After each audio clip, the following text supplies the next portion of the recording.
Hi Joe, my name is Teresa, and I just wanted to get in touch with you about your 2020 presidential campaign. Um, the conversation that people are having right now in the media and on Twitter and among the resistance is about whether it's problematic because you were sad if you wanted to touch people, or you're just a huggy guy and just we should just shut up and get over it. Because of course the Daily Caller and all the right wingers have now chosen to use, Me Too as a weapon against you.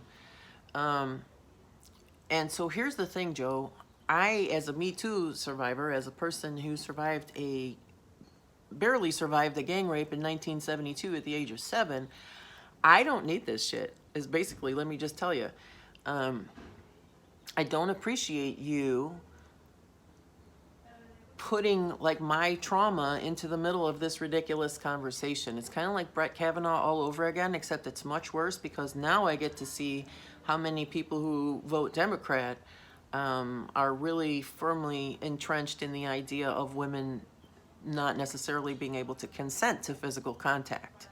So you, Joe Biden, are the leader of the portion of the resistance that feels like they're going to just tell Me Too to shut up and sit down. That's the Joe Biden wing of the left. So I've had men sniff me without my consent before, Joe. I totally get what that is. I've had men touch my hair and my body without my consent before, Joe, and I've had them pretend it was just a harmless little mistake. You can't bullshit a bullshitter, Joe. That's what I'm trying to say. Like those of us who, I didn't even need to see the things. I already knew you were a groper. So, and I don't care if other people don't want to understand that. You know it, and I know it, okay? So, yeah, it's disgusting that the most cynical people on the right and the left are all too quick to use sexual trauma as a weapon when it's politically expedient for them. That's brutal. And if only the Democrats could cease and desist with that shit. In other words, Joe, if you would like to stop re-traumatizing sexual assault survivors each and every day, should step the fuck down and shut the fuck up. You should withdraw your name and learn how to do a proper apology, okay? You said you were going to listen? Well, listen, okay? You are the figurehead of rape culture in the Democratic Party. That is you, Joe. You are rape culture, and your fans want to sit there and say that this is Bernie Bros or it's the right wing. You guys are sociopathic. Like, you don't seem to be able to understand that rape survivors are real, and the only chance that we potentially have is the Democratic Party.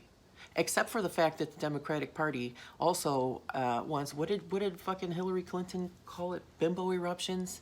Yeah.